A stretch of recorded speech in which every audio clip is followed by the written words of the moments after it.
Welcome to StarCast, a show about tarot, divination, and all things mystical. StarCast is a celebration of StarCon, the Southeastern Tarot Artist and Readers Conference. I'm Amy Mauser, and here's your host, Christiana Gaudet. Welcome to the very first episode of the StarCast. I'm Christiana Gaudet, and joining me for our first edition of this podcast is Mitchell Osborne, the intuitive messenger. Hi, Mitchell. How are you? Hello, I am well. I'm thrilled to be here with you. We've been gabbing before we hit record. So and we got the memo to wear maroon.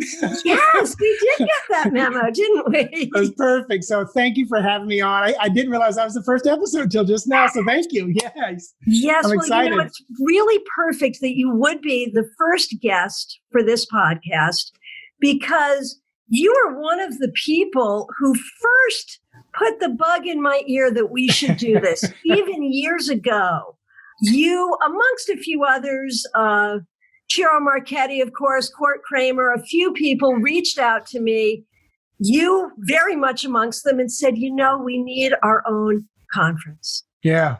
And then when I said, okay, we'll do this, I reached out to you and I asked you and all those people I just mentioned and quite a few others to join our constellation, which is our group of planners. We together came up with the name StarCon. Yep. And so you are a constellation member and you are also going to be a presenter at StarCon 2021. Yay. And we'll talk about that and what you'll be presenting in just a few moments. But I had just a few questions I wanted to ask you so people could get to know you. And one thing I know about you is you have been to a lot of tarot conferences. You've been an attendee, you've been a presenter. Tell me something that you love most about tarot conferences. Oh, that is such an easy one. Literally, and I have to go back to walking into probably the Reader Studio because in New York, because I remember walking in scared to death, knew like nobody there. And the beautiful thing was it was such a beautiful, welcoming environment. Of 1, 2, 3, 4, 5 different conferences I've been to, tarot people, 99.999% of them are loving, caring, kind people. And I'll never forget coming home from that conference and I had the flu. And I remember laying in bed, just my body aching. And I was just laughing there, laying in bed because of all that I learned. And I felt like I just got to process it while I laid in bed for 5 days. And it's so beautiful because, I grew up in little Winter Haven, Polk County, reading my psychic tarot books and stuff by myself. And when I moved to Orlando and started taking classes from actual people and readers and psychics and mediums, and then making that connection. But boy, when you walk into a room full of people who do the same thing and believe the same thing and have different ways of doing and believe differently than you, and you get to share and grow. It's just amazing. It really is. Really is. That sense of fellowship is really a great thing. Absolutely. Now, one of our priorities at StarCon is that, yes, we are a tarot conference, but we know that tarot people like things other than tarot. We like all methods of divination. We like astrology. We like other kinds of cartomancy, psychic development, magic, mysticism, all of that. And so my question to you there is, other than tarot, what is something that you love to do? What is something that you would hope to learn at a conference that isn't tarot, but that tarot people love? So I talk to animals. So I'm an animal communicator. So anytime I can brush up on those skills, I'm definitely doing that. I am a psychic and medium. And anytime I can brush up on, especially mediumship, because that is, of all the things I've ever done, that is probably the one it was the most challenging because, you're a lot of people who start it, they open up and they know they're getting messages. They know they're talking to someone, but the person in front of them kind of goes, yeah, I don't know who that is. And it's like, I remember driving home, almost crying and saying, I just need to get laser-like focus. I do love astrology, especially how it pertains back to the zodiac signs, which resonate back into the cards. That has really helped me. I'm trying to think of some of the other things, tea leaf reading. That is a fun one that I got into, taught a few times, but I always told people, I said, I cheat as a tea leaf reader because psychometry, if you're familiar with that, which is touching objects. So when I would teach class, so here's someone with a glass that they're sipping out of, and they're stirring, and they're holding, and they're talking to, and they're connecting with.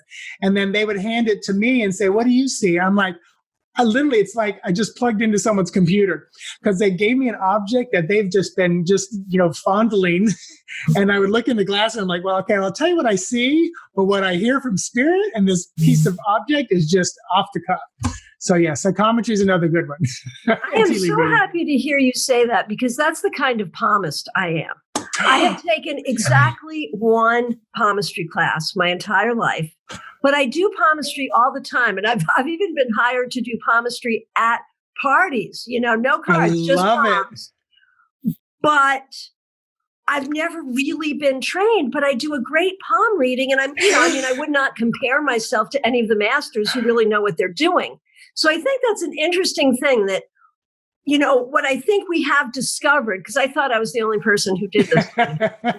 I think we've discovered that once you tap into the psychic world, although we would never claim to know and teach the traditions, that you can do a great reading with just about anything if you have the basic skills. Yeah. So, wow, absolutely. I just learned something here. Yeah. But I was the only one who was cheating. And I would say I'm really cheating here, because I'm looking at, and I see this swan, I see the gator, I see this. I said, but let me tell you, Spirit is telling me that swan has something to do with your business. And we're, they're like, that's what I'm calling my business. So I think as long as we're honest about the fact that we're cheating, I think we're good. There it is. They're getting their money's worth. So now, one of the most interesting things, too, at a tarot conference is there are so many different topics about tarot. Yeah. And I know you have an interesting topic that you're going to be sharing with us that I'm going to ask about in a few minutes. But what is one aspect of tarot that you particularly love to learn about? Spreads. I really love spreads. Sometimes I love discovering them, workshops on how to develop them. Definitely that. And then, my big thing that I teach a lot lately is layers. So anytime I learn a new way of reading, like if, when I read, I'm going through with traditional meaning, then I'm kind of sweeping back through and talking intuitive. Then I'm going in and let's look at all the colors and what do the colors mean? Then I'm looking at the numbers. I'm adding the numbers. I'm dividing the numbers. And I'm embodying the characters on that. So anytime I find another layer, zodiac signs, anytime I find another layer that I can add into my work, that really excites me.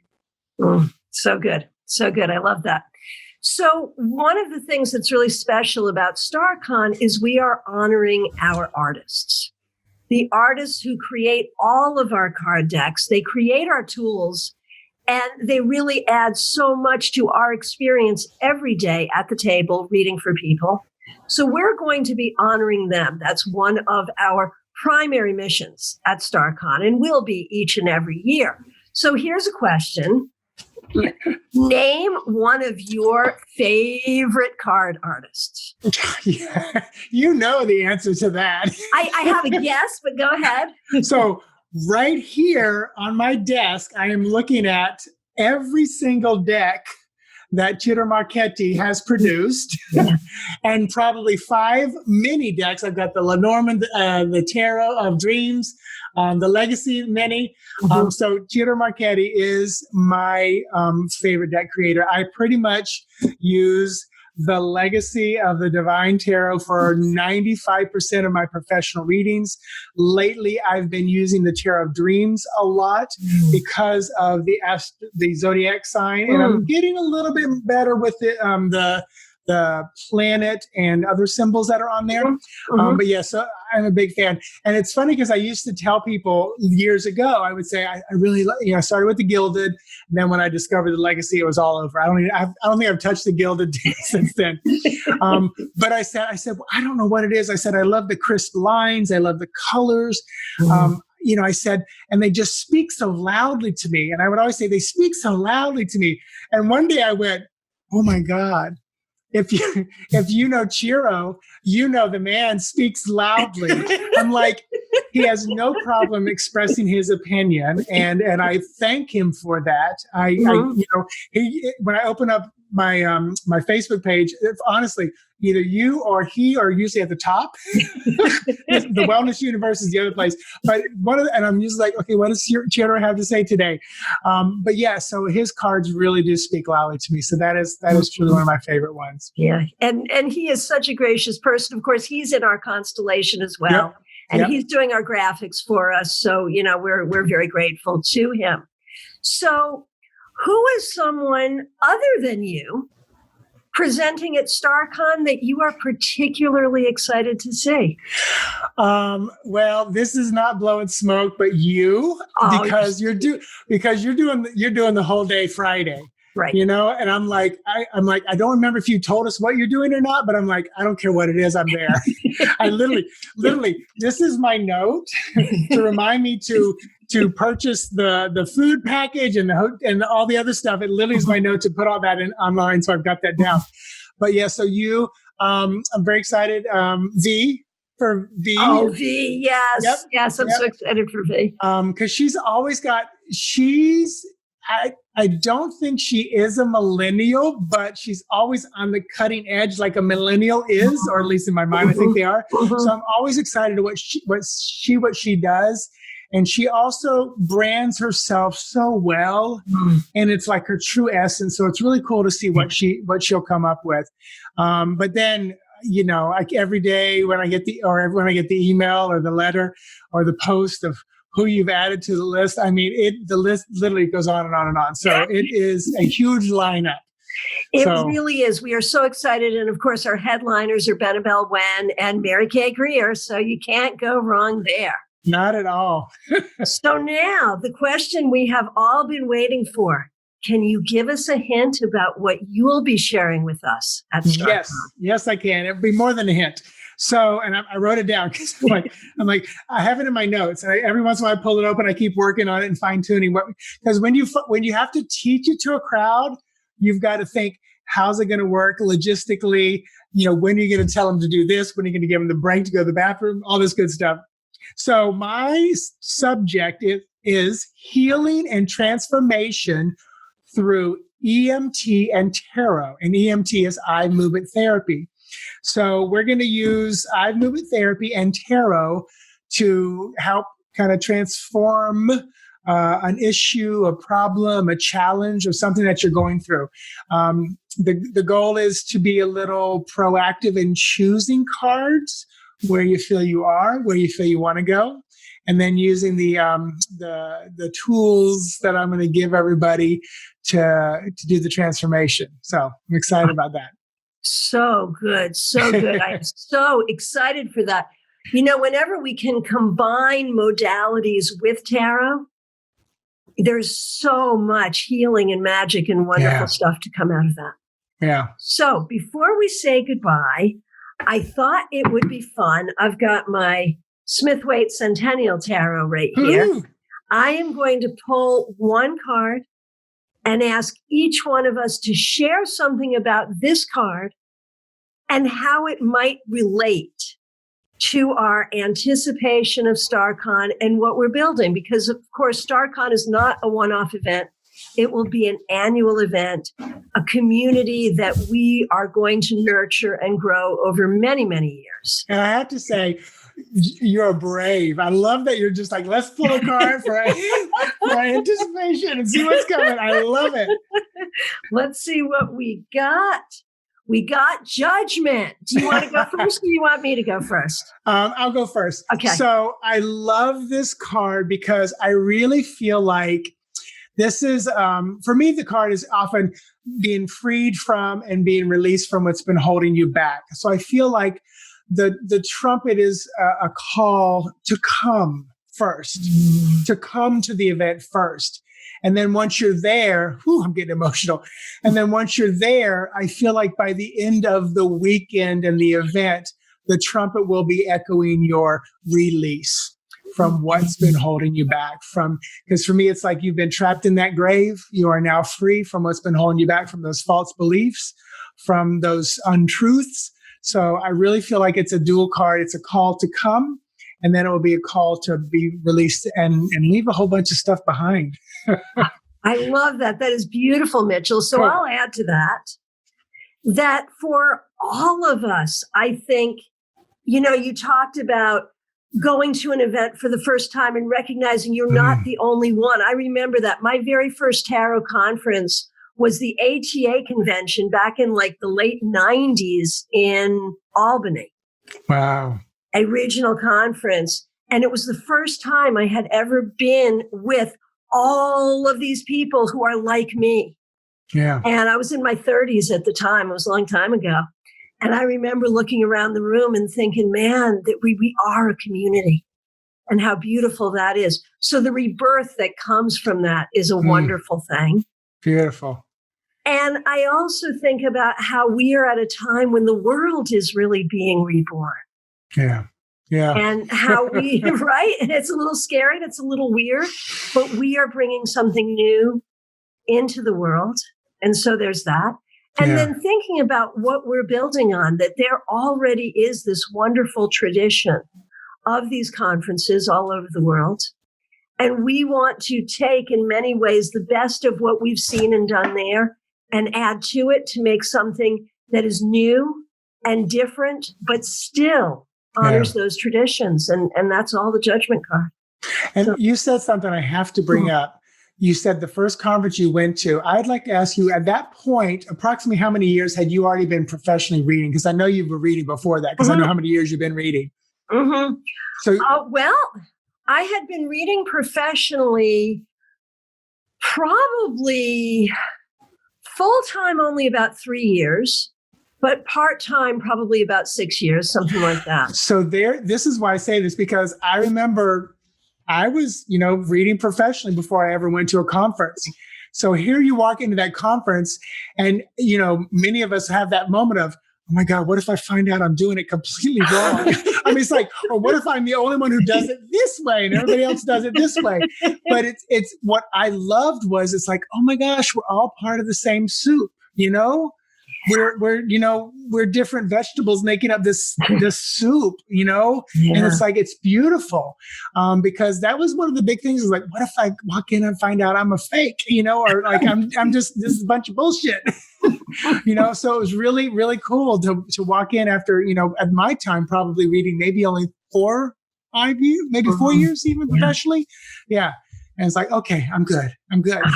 Yes, I experienced exactly the same thing. And I'm sure there will be many people coming to StarCon experiencing that same thing. And you know what? Even if you are the person who does it differently than everyone else, it's all about the results. and I'm good. I tell you, I know we're going long, but I tell you, when I teach, I purposely don't give my opinion, interpretation of cards until the new person does. And here's why. 2 beautiful examples. And Jennifer, I said, Jennifer, every time I tell this story, I'm going to mention your name. I said, let's pull one card for our day today. How was our day? And she pulled the 6 of Wands. And I said, oh my gosh, all right. How was your day? She goes, oh, and I said, what's the matter? That's the 6 of Wands. Why are you not happy? She said, well, I don't know if I'm the horse or the rider. And I never thought that before. She was the horse who did all the work that day, and her rider, her boss, got all the glory. And another guy who does not do tarot, his girlfriend brought him, he pulled out the 7 of Swords, and he's like, Well, I'm a craftsman, so I'm looking at this guy and he's really appreciating the work he's done on his tools. He's very proud of his stuff. And I thought, I never would have thought that. Mm-hmm. So I call those nuggets of gold. So if you are that person that does it different than everybody else, I'm going to be sitting next to you watching you because I'm going to learn another layer to add into my repertoire and my toolbox. So that's a beautiful thing from any conference I've ever been to. Perfect. Yay! Mitchell Osborne, how can people get in touch with you and learn more about you? You can find me at mitchellosborne.com. I'm a social media whore. So I'm on Instagram, Twitter. I think I'm in good company though. So I'm everywhere. So you can find me out there. And I usually reply, my Facebook says I usually reply within an hour. There you go. So, Mitchell, thank you so much. Thank you for being the very first guest on the StarCast. Yay, thank you. We will look forward to seeing you at the very first StarCon. And of course, we'll be checking in with you as we get closer to the date to see how you're doing as we get ready to enjoy the very first tarot conference that is StarCon. Yay! Thank you. Thank you so much. Thanks for joining us for StarCast. For more information about our annual conference, visit us online at starcon.com. That's STAARCON.com. We are looking forward to seeing you in January.